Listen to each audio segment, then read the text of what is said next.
Betrayal isn't the worst pain. Thinking you are safe when you're not, that's the deeper cut. Don't fear reality, fear refusing to see it. In the next minutes, I'll give you 8 quiet shifts that don't accuse, they reveal. One sign proves nothing. A pattern demands a decision. Breathe. You don't need anger, you need clarity. Epictetus would say, attend to what you control, your attention, your standards, your response. So that's what we'll train right now. If clarity matters more than comfort, stay with me. Sign 1, the cold silence of her body. Bodies speak before mouths do. Tiredness rests, indifference does not. You know her normal weight of affection, the way her face softens when you enter a room, the way her hand lingers when you pass each other in the kitchen, the micro-smile that fires before words. Now those cues go missing. Her shoulders tense when you touch the back of her neck. Her head turns slightly away when you lean in to kiss her. Her lips meet yours, but there's no pressure, no breath, no follow-through. It's not dramatic, it's hollow. This isn't about forcing proof, it's about recognizing a new baseline. The common mistake is to plead or perform. More compliments, more favors, more attempts in bed. Pushing doesn't pull desire back, it pushes you into self-betrayal. Ease pursuit. Match her energy instead of exceeding it. Watch what happens without your extra effort. If warmth returns on its own, connection still breathes. If it doesn't, accept the message her body is already sending. Bridge. If the warmth returns suddenly and intensely, that comfort may not be what you think it is. Keep listening. Sign 2. The cleansing ritual. After crossing a line, many people don't walk in with the scent of betrayal. They walk in with the scent of erasure. Longer showers, sudden perfume, clothes changed without reason, laundry that becomes private, a quick rinse before a hug. Alone, any one of these means little. Together, and especially when they're new, they form a story. Remember, compare to her baseline, not your hope. Did she used to come in the door and give you a kiss first? Now it's, give me a second, shower, scent, then embrace. Is it self-care? Possibly. But Stoicism doesn't label to soothe, it observes to learn. You don't accuse, you log. You don't interrogate, you notice what repeats. Bridge. New rituals create new timelines, and new timelines always need explanations, thin ones. Sign 3. The blame transfer. When guilt grows heavy, confession is rare, projection is common. Small frictions become character flaws. You are somehow too quiet and too talkative in the same week. You never load the dishwasher right, though you've done it the same for years. Your text tone is now cold. Your humor is off. The tactic is simple. If you are the villain, she isn't the betrayer. Don't try to out-logic someone's guilt. The debate isn't about plates, it's about permission. Say one line calmly. You don't need a fight to justify a choice. Then step back.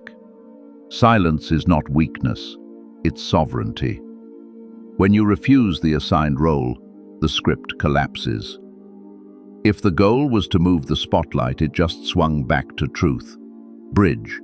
When the blame game fails, bodies try to hide what words can't. Ease turns into performance, distance turns into theater. Sign 4. The body that won't lie. You know her rhythms, breath, pace, eye contact, how her hand rests on your chest when she's present. Real intimacy has a cadence. Disconnection trips it. Sudden stiffness where there was softness. Or the opposite, oddly performative enthusiasm that doesn't match her eyes.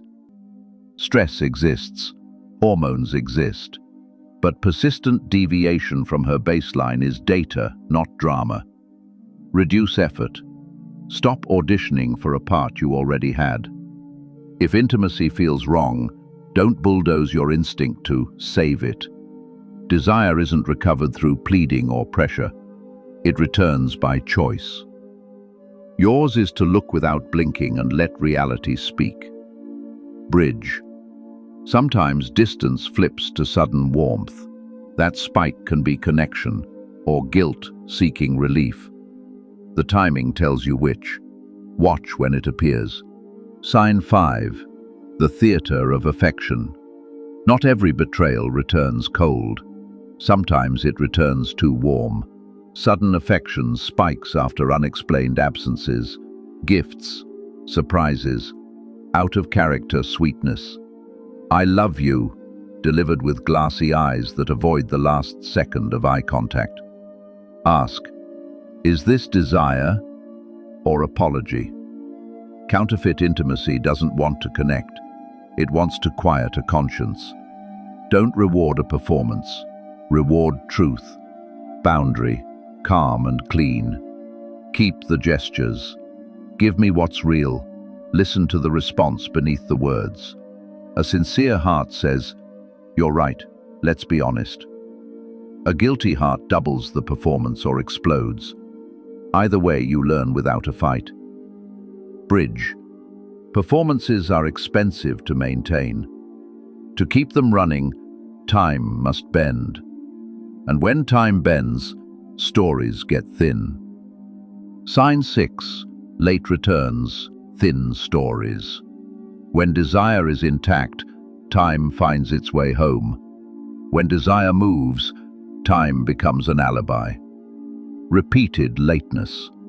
Phones that die. Work that always runs long. Friends who always need her without proof you ever see. Life can be chaotic, yes, but patterns tell truth. Don't interrogate. Don't demand GPS screenshots. Name the reality once. You weren't here. Then watch for correction or repetition. A partner who still chooses you adjusts. A partner who's elsewhere rehearses. Keep notes on patterns, not on excuses. Excuses vary. Patterns don't. Bridge. Stories carried too long lose their shape. Under pressure, details don't align. That's when you'll hear the crack. Sign 7. The story that collapses. False narratives fracture under detail. Timelines blur. Tone doesn't match content. A detail remembered on Tuesday is altered on Friday. Eyes dodge when specifics appear, then over-explain when you weren't asking. You want a smoking gun. You don't need one. You need consistency, and it's missing. Don't become a detective in your own home. You aren't building a case. You're building a decision. Line to keep your power. I don't believe this, and I don't need to. That isn't accusation. It's a boundary. When you stop chasing explanations, you stop renting your dignity to doubt. Bridge. Once the story breaks, the distance you felt makes sense. And when something finally makes sense, you can do the one thing you've avoided, decide. Sign 8. Emotional absence in intimacy. A body beside you isn't the same as a soul with you. Movements can sync, presence doesn't. You can go through every step, kiss, touch, rhythm, and still feel alone. Fatigue allows connection. Vacancy does not. The usual reaction is to push harder. More effort, more kindness, more attempts in bed. Paradox. The more you push, the further she drifts. Activity is not intimacy. Say less. Breathe slower. Let silence measure the truth. If presence doesn't return on its own, your job isn't to force, it's to face. Pause. You've heard 8 signs. Don't treat them as weapons. Treat them as instruments of perception. Marcus Aurelius wrote, "What stands in the way becomes the way." The obstacle now isn't her behavior, it's your hesitation to see what is visible. Hold these anchors. Patterns over incidents. One sign proved little. Several signs repeated tell a story. Observation over accusation. Calm notes, clean distance, no dramatics. Boundaries over battles. You don't need victory and debate. You need fidelity to standards. Respect over resentment. If there's will to repair, invite it. If not, release. Clarity check. Not every sign means infidelity. Sometimes distance is stress, exhaustion, or the cost of long-avoided conversations. Stoicism doesn't indulge suspicion, it tests reality. If there is ground to rebuild, rebuild with clarity. Name the problem specifically. Set one boundary at a time. Agree on visible behaviors and timeframes. Check again in 2 weeks. Repair is possible when willingness is mutual. But if evidence stacks and your gut aligns with the pattern, the most masculine act is to walk calmly, cleanly, without cruelty. Because love is never worth the price of self-betrayal. Here's a practical protocol you can follow without drama. 2 weeks, no chasing. Day 1 to 3, establish baseline. Write down what normal was before the shift.